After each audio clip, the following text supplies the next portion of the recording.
This episode is brought to you by Progressive, America's #1 motorcycle insurer. Everything is more exhilarating when you're on your motorcycle, just like your bike is more protected when you choose Progressive Motorcycle Insurance. They offer coverage for your bike, starting as low as $75 per year. And they keep things affordable, with discounts like paid in full, multi-policy, and responsible driver. So raise your kickstands and get to quoting at Progressive.com to see if you could save. Progressive Casualty Insurance Company and Affiliates. $75 premium is for state minimum coverage. Not available in D.C. Discounts not available in all states or situations. Morning decisions. A creamy mocha frappuccino drink? A sweet vanilla? Maybe a smooth caramel? Or that white chocolate mocha? Whichever you choose, delicious coffee awaits. Start your day with bottled Starbucks Frappuccino drinks. Pick up a bottle near you wherever you buy your groceries. This is your before and after story. Prepare for an incredible career in nursing. At Southeastern College, experience expert hands-on training. Learn real-world skills in our professional lab and simulated settings.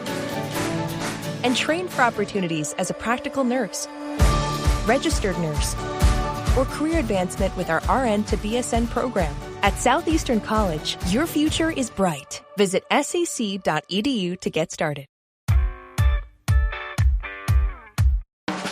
Hello everyone, welcome to 40ish Unfiltered. I'm Nicole Goodman. And I'm Laura Mishcon. It's Tuesday. That means it's time for Unfiltered. It's where we dish the juicy feedback from the week's episode. We dive into your comments, what you thought of the dilemmas and what you're saying on social media. And if you want more 40ish in your life, and you do, because everyone does, please follow and become a subscriber exclusively on Apple Podcasts. When you subscribe, you get early access, you get ad-free across both this show and Self-Care Club, and you get bonus content. And we would love to have you as part of our subscription, so pop over to that.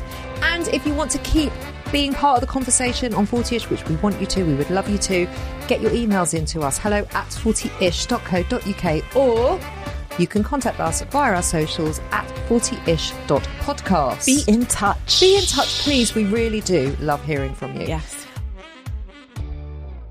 Let's kick it off Yes. with a midlife meltdown. What is yours of the week? It's been very hot. Had a lovely evening dinner outside with my friend. Wonderful, lovely. I was driving, so I just had the one drink. I actually went for an iced tea with vodka. Never had one before. Ooh, delightful. I bet that's nice. It was delicious, but just one. Anyway, finished the meal. We both trot off back down to our cars. Where are you parked? She says. I said, just down here. Where are you parked? Oh, I'm just over here. Then she's like, where's your car? I said, it's just down there. So she goes off to her car. I walk all the way down the road. No, my car is not there.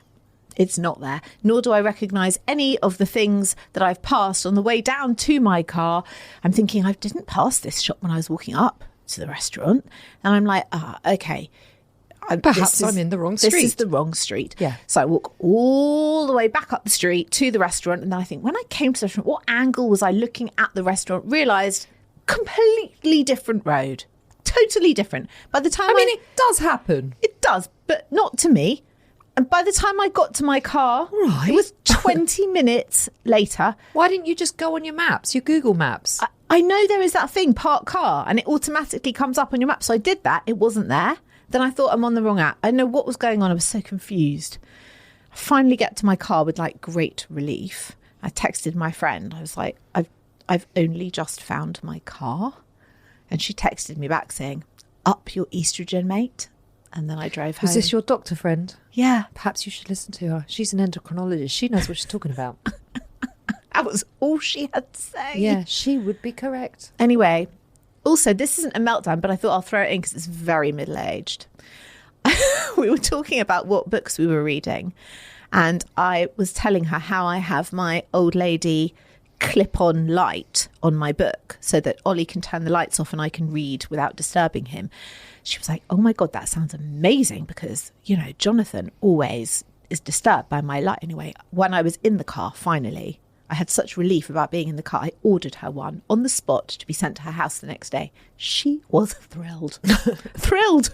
I would be thrilled. She was like, this is why you are my friend. Yeah. What a gift. She said, I know it's old and I know it's not trendy. She said, but it's so useful. I don't think it's old or young. I don't think it's either one of those things. I think it's a grandma light. I don't think so. I think it's very neutral because it just saves you having the actual light on. I know, but if you do feel... I used to have a Kindle that had a backlight. Yeah, but Kindles are cool. You know, it's like a trendy, gadgety thing. This is not cool. Kindles are not trendy or gadgety. They are. It's a book machine. The fact that you think it's trendy and gadgety I do. is a worry. It's a book machine. It's a magic blank slate where books pop up. It's very clever. We all know what Kindles are. I know, I'm just saying. Thank you for the explanation. I think they're very magical, Kindles. But you don't use one. No, I don't like them. I like a book. Yeah, there you go. Do you travel with books? Of course. That's why my suitcase is so heavy. Why don't you just take a Kindle when you travel? I tried that. It just wasn't the same vibe. Look at me saying vibe this week. It doesn't give the same... I said vibing last week. It doesn't give the same book energy. I like the smell, the paper, the... Anyway, couldn't find my car. That's my meltdown. It's special. Yes, new and special. I mean, I have had that many, many, many times before you say anything, previous to the perimenopause. Okay, the thing is, it was the first sign that my grandmother had early onset dementia, so it did worry me slightly on that front. She used to park her car and then not know where she'd parked it and then call the police and say it was stolen, but of course she just couldn't remember. Every day when I come out of the gym, I always have that moment of, where did I park? Where did I park? But also because I'm in that gym every day and I'm in that car park every day, you could very easily mistake the parking spot that you had the day before for that day. Yeah. That's very easily done. Yeah, it is. But it's a horrible feeling when you can't find your car. But that's why you have Google Maps. It's always in there in parked car. Yeah, it normally always is, but it wasn't, and I don't know why. Maybe you had the other car with you. Oh, maybe. Anyway, that's my meltdown. Okay, but just FYI, if you do lose your car... It's in parked cars. It's in parked cars. What's your meltdown of the week? My meltdown of the week is buying bikinis, not for the reason that you think, because you had a whole meltdown, I think it was last week or the week before, about swimsuit shopping. Yeah. It is now impossible to buy a bikini set. What? Yeah. But they come as a set. No, they don't. This is what I'm saying. They don't anymore. They come as a bikini top and a bikini bottom. So you'll find the top. And I've been buying loads of stuff on Brand Alley because they have, FYI, loads of Sea Folly bikinis. I get all my stuff on there for like 30 quid. Now, Sea Folly bikini is 100 plus. Wow. So they do Sea Folly. Bargainous. Yeah, they do Sea Folly bikinis. I mean, they'll be really old stock, but, who cares? And many, many, many, many websites sell like this. They sell the top and then they sell the bottom. So you'll find the top, you put it in your basket, and then you have to trawl through, hopefully trying to find the bikini bottoms. But when you put it in the basket and then you scroll down, doesn't it say you may also like, and then show you the matching bottoms? No. Well, that's just a shit website then. No, it's not. But it's not just Brand Alley. ASOS do it too. That's ridiculous. And occasionally, if you put in bikini sets with ASOS, you'll get like 18 options. But is this because every bitch in England has complained because they're what like... is it with the word bitch? I mean, this is like... is this a new word in your vocabulary? You said it a lot last week and now it's here. Maybe it is. I don't know. Is this just like the perimenopausal rage that now you say bitch more? It might be. But I just remember this whole diatribe of women moaning, well, I'm an 8 on the top, but I'm a 12 on the bottom and I can't. So whenever I buy a bikini, either it's too big one way or too big the other way. What? Hold on. It's such a thing. I don't like the tone of your voice. Okay, I'm not appreciative of this tone. Oh, do you have the same problem? You want a different size? Yes, I've always been one size or even two sizes bigger on the bottom than I am the top. Well, it's your people that have started this problem because it never happened before your people started complaining about it. This is why I wear a swimsuit. It's one size. That is not why you wear a swimsuit. It's one of the reasons why. No, it isn't. That is a lie. Actually, I actually know if I would be the same size top and bottom in a bikini or not. I haven't got a clue. Because when I used to wear them... You must occasionally buy a set of something. No. What? You must like do. What? I don't know. I'm trying to think, but I'm often buying like... Okay, well, when you buy a T-shirt, when you buy bottoms, you're always the same size. Depends on the brand. Right. So sometimes I'm always bigger on the bottom. I'm usually bigger on the top. Interesting. Sometimes. It depends what it is and what the brand is and also how big or small I want it to be. How loose or tight.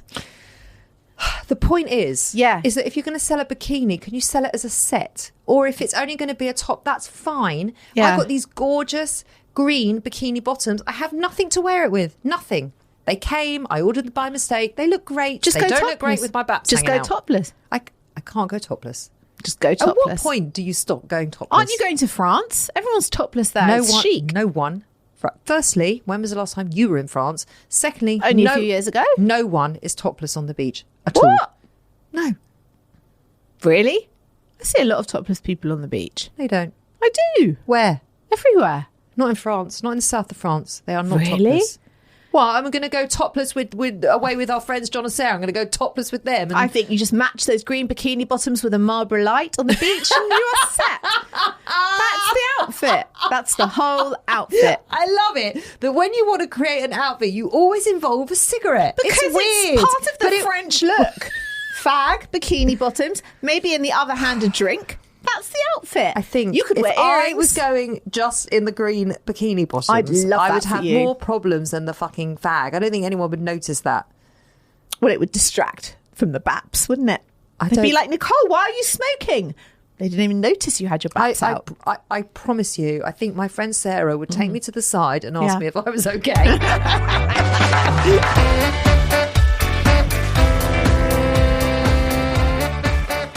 Do you want to hear the feedback of the listeners' meltdowns? Yeah. Okay. Yeah. Do you remember the woman who wrote in to say that they had lost their friend to Jesus? They had this Yes. girls' gang and one of them Yes. had found Yes. religion. And Yes, that was she a didn't want great She didn't story. want them to drink when they were away and she wanted them to Yeah, change the name of yeah, the WhatsApp yeah, group. Okay. yeah. So Mobile Maisie says, tell said friend she's welcome to still come, but that nothing will be changing and either she's on board with that or she doesn't have to come. I agree with that. I totally agree with that, although it's a very hard... Hard line. Yeah, Hard line. yeah. Ali says it's difficult because you can't just change all of your group stuff for one person, but maybe see if the friend group are willing to change something if your newly religious friend is their true friend. That's a bit more measured, right? Yeah. Yeah. I mean, it's a similar sentiment. Someone else said it sounds typical of a brainwashed convert who feels more self-righteous and wants to ruin everyone's fun. Delete her from your group. She'll only get worse. Oh, harsh, man. That's a bit mean. Yeah. Respect her views. If she no longer fits in with your drinking club, find something different to do with her or separate with love. No, I mean, I think it's down to her to deal with it because she's made the changes. You guys haven't. Why should you all bend over backwards to accommodate her shift? You respect her shift and understand it and make space for it for sure, but I don't think you have to change your behaviour just because she's now religious. Rob says, I'm with Jesus on this one. Have we not heard any more of Philip? No, Philip's gone quiet this week. Philip. Where art thou, Philip? Where art thou, Philip? Yeah. Talking to yourself. You were about to fly off to Paris. Yeah, to meet Philip and do a nude photo. So you don't need a bikini top there. It wasn't a photo, it was a portrait. Sorry, even worse, a portrait. Why is that even worse? Dirty photos are much more rude than a painting. No? Yes. I mean, the fact that some stranger on the internet has invited you to Paris asked you to pose nude for a painting. No, you're right. You're right. It's not dirty. Hasn't actually. It's not. It's all above board. It's all fine. You should go. I encourage it. I support it. Again, what a good idea. Hasn't actually invited us. It was just a theoretical question. Okay. Anyway, you're going to France anyway, so you might as well go and see I'm Philip. not going to Paris. And you haven't got a bikini top, so you're already dressed for the occasion. It's true. I am set up well. There you go. It's fine. It's meant to be. So we were talking about how I talk to myself in the supermarket and other places before you pipe in with that. And someone was talking to themselves in the banana aisle whilst I was there, and we bonded over that. Paul said... And really what I said was that he was flirting with you and you didn't realise. I don't think he was, but... only he knows. Paul says, I talk to myself in the supermarket. I'm usually cursing someone and usually much louder than I think I'm doing it. Oops. Paul, why is he cursing someone in the supermarket? And maybe they're like reaching over him in an aisle, or they're when they leave their trolley. Oh yeah, and they wander off. I hate that. And FYI, I do that. Do you? But I still hate it in other people. I'm allowed, they're not. Oh, I see. Okay. I'm all right with the double standard. Okay. Splat says, I talk to myself a lot, mainly when I'm on my own at home, at work, or in the car. My boyfriend talks to himself, but not when he's alone. I've worked out when it's an internal conversation or a shared one. I mean, I don't think I talk to myself. No, you don't. But you also know when you're with me when I'm talking to myself, but I'm when also I'm talking to you. never on my own. Oh, So I've I'm always on my got own a someone lot. to talk to. You're on your own a lot. Yeah. I am so rarely on my own. Constantly on my own. You're constantly on your own. Yeah. How? How are you on your own? I'm so jealous. Like, when are you on your own? All the time. When? In the daytime, in the evening, on the weekend. I'm always You're on my on own. your own in the evening. Sometimes, yeah. If everyone's out, doing other stuff. Yeah, on my own. It's okay. I've got a puppy now. She never leaves me on my own. Ever. Not even for 10 seconds. Oh, Yeah. oh, is the honeymoon phase over? It might be. I remember for 2 weeks. Yeah. Didn't have a midlife meltdown because you were in puppy bliss. Yeah, I'm not in puppy bliss now. I'm in puppy bite now. Well, she's a puppy. She is definitely a puppy. Yeah. Kelly says, oh my God, I talk to myself. I argue with myself. It's constant. I get more sense from myself. Yeah. Yeah. Sometimes you do get more sense from yourself. Well, than yeah, from but other people. sometimes you don't. Sometimes you don't. And sometimes when you think you're talking to yourself and you're making sense, that's the time when you should probably share it with somebody else.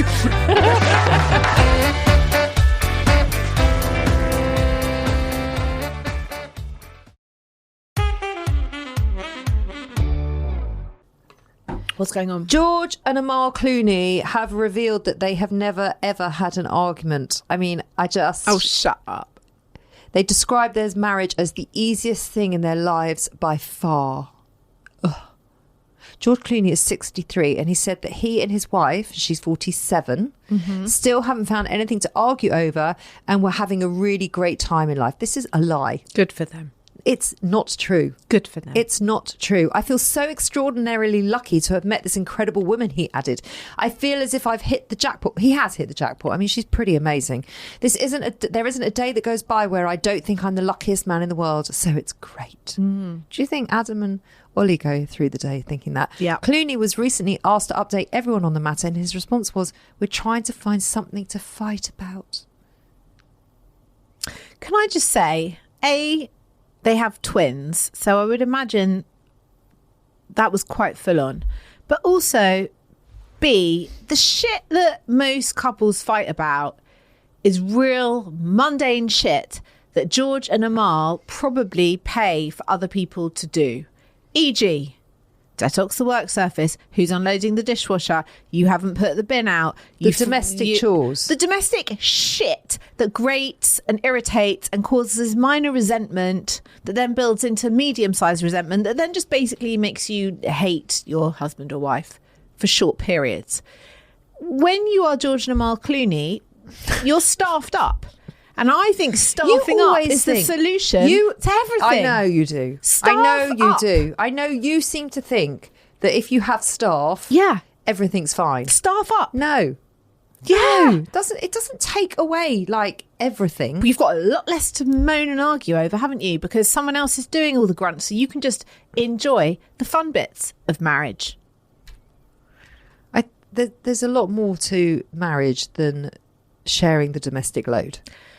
Well, there isn't. But also, you know the amount of There time is. you waste in a marriage talking about things like, oh, well, we need to sort out this flight for holiday. We need to sort out the insurance for the dog. We need, like, when there's PAs, they've done all that shit for you. So your marriage is freed up to just talk about, you know, What about your kids? feelings No, and you your have fun. all- And your, no, Yeah, but you no. have fun with your kids because the nanny does the boring pickup from this person. The cook is making their dinner, so there's no man, what's for dinner? Because the cook's making dinner. So you can just sit at a table with your kids with this meal that someone else has cooked, that someone else is clearing up, and just enjoy your family.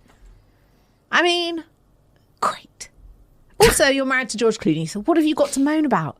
Oh, do you know what? Have you seen pictures of Brad Pitt recently? He is not aging well. What? He's had a facelift. He should be aging very well. He looks terrible. Why? What's happened? The facelift. I just think Not he a good looks job. terrible. He just it came up on one of my Instagram. I think we follow entertainment news or Oh, something. yeah, we do. And it came out and he was with his wife or girlfriend, whoever she is. Who's his girlfriend? I don't know. Anyway, the point is, I'm like, who's that old man? And then I looked again and it was Brad Pitt. And I was like, and then I zoomed in to see if he was still this beauty of a man. And he isn't. He looks very ordinary and old. Just saying. I have to say, apart from Thelma and Louise, when he was like, 25, he's never been He's never done it for me. I definitely prefer Clooney. Also, have you seen Rob Lowe recently? I've seen him in Ocean's 11. Yeah, but he's not. He just doesn't do it for me. Because he's next to George Clooney. I've said this many times. That's what I'm saying. I prefer Clooney. Clooney is everything. What about Rob Lowe? Also, he's had a facelift. Am I arguing with George Clooney? What are you arguing with about? It's Clooney. George Clooney. Oh, George. I still don't believe it, though. Oh, George. You're so silly, George. You forgot to do that. Who cares? It's George. You just forgive him anything. He's still her just husband. make me another Nespresso, George, and it's all fine. You know, he doesn't even have to make the espresso. Someone else makes the Nespresso. But he knows how. Imagine, I bet he does know how. Imagine if you're married to George Clooney and you never have to use kitchen roll in your kitchen or a mop. Do you know what I mean? You are living your best life. You just get to hang out with George Clooney. And no domestic load. Great. It sounds great. It does sound great. No wonder they don't argue. What have they got to argue about? She's gorgeous. He's gorgeous. They're both very clever. Yeah, I'm sure she's scintillating conversation. She's a very eminent lawyer. It's great. Good for them. I feel great now.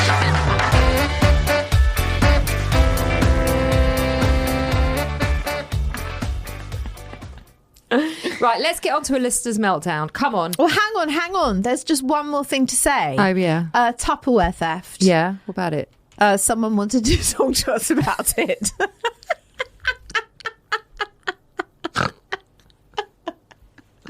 Listen. Did they? They did.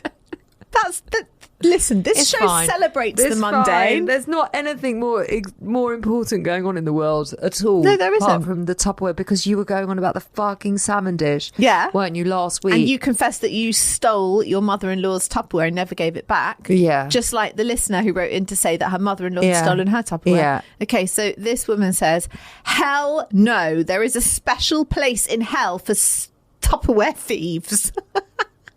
Joking. You have written I this. swear You little fibber. You have written this. I swear on my life I haven't. Joking aside, she says, I'd be pissed off. They are not cheap, the clicky lid ones. This was a clicky lid one. Especially not the glass clicky lid ones.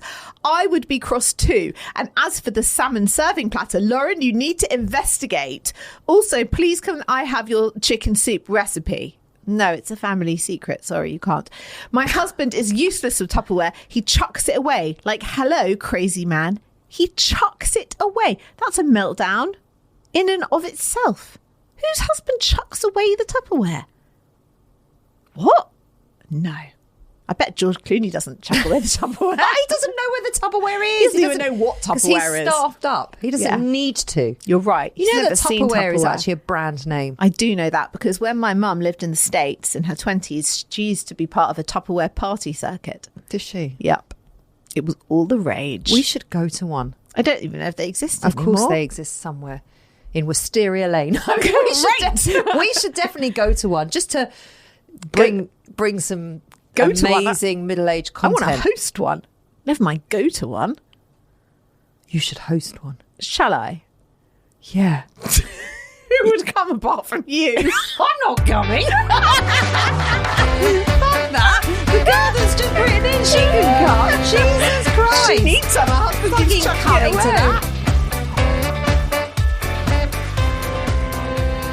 What's the listener meltdown this week? Hi, Lauren and Nicole. I had to share my midlife moment winner this week. I am a doctor working in the NHS. I wore a new white shirt dress to work yesterday. Halfway through the day, one of my patients in the waiting room knocked on my door and told me I may want to go and check the back of my dress. She said, as another woman, I thought I had to tell you, oh my God, I had bled on it. Perimenopause had randomized my period, so I had no idea it was coming. I was really grateful for her kindness, but I had to go to the toilet, strip off and wash it with the hand soap, then use my cycling shorts as knickers for the rest of the day. Lucky she had cycling shorts on. It was a real midlife nightmare, and all I could think was that my husband is not dealing with this shit during his working day. No, he is not. Ah, that's not nice. Has that ever happened to you? What, a surprise period? Yeah, like bleeding through your clothes. Yes. It's awful. Yes, it has happened to me. In public? It is awful. In public? I was at work. Oh, I was at work. So embarrassing. But not for a long time. Not for a long time. Yeah. So But I always get a embarrassing. surprise period. I mean, even though I had periods for how many years? 35 years. Yeah. They were always as fucking surprised. But you know, there's so few surprises in life. Isn't it fun to have one every month or so, or not once a month, but every just so often? Now they're a surprise. Ding, here I am. Anytime you need to go and get your perimenopausal bloods done, Yeah. they always say, "Oh, we need to do it." Which Day I 3 find to- is so ironic. Day 3 to 5 of your cycle. So I'm in Yeah. the perimenopause. I don't know when my fucking cycle. Yeah. And they're like, "Oh, well, what was the date of your last period?" I said, "I don't know, the end of never. Like, I can't remember." "Oh, I've just come on." Like, I don't know. It's literally that random. Yeah. Yeah. They need to work that out What so is it's better. that? don't Like, we they? need to go at certain days in your cycle. But the whole point of me coming to get my bloods done is that I haven't had a period. Oh, poor woman. Fuck I'm the sorry. perimenopause. Fuck the perimenopause.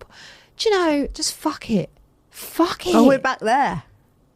We never left there. When did we leave? Sorry, I wasn't aware that we went somewhere else. Oh, okay. We never left. Okay.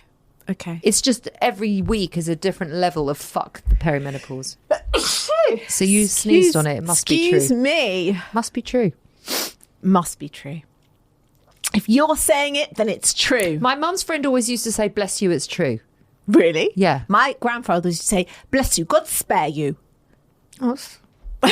Be like, where am I going? What am I being spared for? Death. Spared from death. Like, you know, I don't know. God bless That you, my is- darling. Always, every time. That is, no, God bless you. Yeah. Well, it is bless you, isn't it? It's God Yeah. bless you. Bless you. God spare you, my darling. And he would It's always say dark. that. Yeah. Now you know where it comes from. It's dark. Well, that is why you say bless you when people sneeze, because of the plague. It was one of the first signs that you had the bubonic plague, was sneezing. So people would bless you when you sneeze so that you didn't die. Fucking hell. It's like with COVID when you couldn't taste anything. A bit like that. A little bit like that. But Or you'd start coughing. Or you heard someone cough. Do you remember that? Those dark days? Yeah. That wasn't cool. that's why children sing that song, Ring a Ring of Roses, a pocket full of posies, a tissue, we all fall down. Because the smell of all the bodies from the plague, people used to wear a little posy so it smelt better, and then a tissue, then they'd all die. I know a lot about the bubonic plague. It's one of my favourite subjects. It's funny because it's never come up in all the years I've known you. It has also, now. I'm Yeah. thinking as you're sitting here telling us and educating us all about the bubonic plague, like, this is a fun space. What are you saying? The plague wasn't much fun. This is a fun space. There is so, like, don't listen to the news, watch the news. Like, you know, shit is dark at the moment. People are coming onto 40-ish to laugh, be silly, have a bit of a joke and a bit of fun about all their shitty menopausal symptoms. Like, that's what we're here to do. No one is actually coming here to talk about the fucking plague. What about the fact that Primrose Hill is only really a hill because it's on top of the bodies of the buried from the plague? I'm not actually sure if that's true, but I was always taught that. I mean, how true does that actually sound? It doesn't sound that true, but it was like a fact. Considering that whole area is quite hilly. Hilly, yeah. I was always like told that fact was true as a kid. You know, that's... But I'm not sure I it go is. to Primrose Hill quite a lot. I need to Google that shit. Because is that true or not? No. Are you sure? What, it's a Let me- graveyard? Is let that me what you're Google saying? it. It's a hill of a graveyard. I'm gonna Google it's it. a graveyard hill. Yeah. Is Primrose Hill a hill because of the bodies from the plague? If it is. Oh, okay. It isn't. It actually isn't, but there were proposals to use it as a burial ground. I was always told that it was. But London does have many plague pits, and some are near Primrose Hill. So there you go. Excellent. Who knew that you were coming here to learn A history lesson. about the bubonic plague? Love it. Okay, with that, we can't we shall finish go. on the bubonic plague. We just can't. We can't. but we have. I mean, we go to some weird places. Last week we were talking about Michael Bolton, I think. oh, Michael Bolton. Michael Bolton. And this week we're talking about the bubonic. I talk so much shit with you. I mean, it is like a fucking talent. how much Imagine if shit you we worked can in talk. IT, you'd never get to sit here of a weekday and chat to me about the plague and George Clooney and Ness espresso. What does he advertise? Espresso. Or is it Nescafe? It's some coffee. Because I think it's Nespresso. I don't care. I don't care what he's serving. I'd drink it. Oh, I'm definitely drinking from that Kool-Aid. Yeah. Yeah. Whatever he offers me up. Even at I'm 63, he is the ultimate. But I do have a feeling if he served me a coffee, I'd be like, George, has it got a sweetener in it? And it would put him straight off. I don't think you'd be noticing the sweetener. I think I would. If George Clooney, right, suddenly appears on a rooftop in Italy. And you always got to make it unrealistic. It's got to be a rooftop in Italy, and he's got to be in like a linen suit. It's very specific. I don't care what he's wearing. Okay. I do. No, you don't. No, you don't. Okay, I don't. What a lie. Anyway, if he's suddenly, hi, Lauren, let me make you a coffee. And you're like in front of George Clooney. If this is actually happening, you're like, actually, George Clooney. Ollie, though? Where's Ollie? Doesn't matter. It doesn't matter. He's actually making you a coffee. Yeah. He's actually like putting on the coffee machine and he's stirring the coffee and he's day frothing the milk. What am I It doesn't wearing? matter. None of this is relevant. George Clooney's making you a coffee. Yeah. There is no way. You are so starstruck and awestruck and in like total disbelief that there is this godly man in front of you giving you this coffee, making you this coffee. Yeah. You don't give a fuck about the coffee. No, you don't care. You're like, George, have you got any hand theatres? I would. He wouldn't. I don't know. You wouldn't. I just don't think you'd be focused on the sweetener. You just wouldn't. If it ever happens, I'll let you know. I know you will let me know. I'll text you under the table. George has just made me a coffee. Do me a favour. No sweetener. Do me a favour. What an arsehole. And no linen suit. Do me a favour. Yeah. If that ever happens to either one of us, let's make a pact. Okay. We don't have to text each other in the moment. Just enjoy the moment. No, I have to text you in the moment. I obviously have to. I don't think I'd cope with the moment. You would. You'd be great. You'd be really good in that moment. Do you think so? Yeah. Thank you. I think you'd really give it some charm. You think I'd really rise to the challenge? I do. Do you? Yeah. Yeah. I mean, I would probably talk to him about the plague. You'd be like, George, where's your suit from? It's absolutely charming. And this is a wonderful place you've got here in Italy. How long have you been renting it for? And I'd be like, George, did you know the Primrose Hill has the bodies of the plague? It's a real turn on to chat about the Black Death. I told you wouldn't be worrying about the sweetener.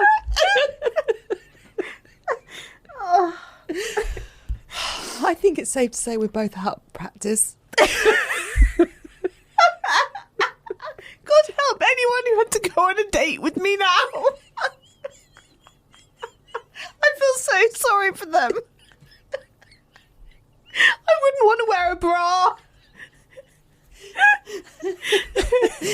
You wouldn't be able to find your car. You'd be moaning about Everything. The parking. You'd be such a fucking Karen.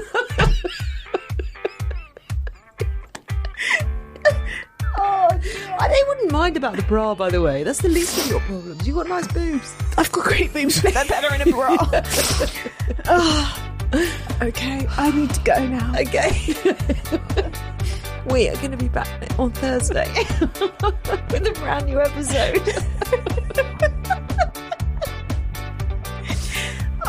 My ribs hurt. Oh, that's because I did 100 Russian twists today. I'm saving the Russian twists for next week. I don't even know what that is. And to be honest, you could have made it up and I still wouldn't know. Oh dear. Bye, everybody.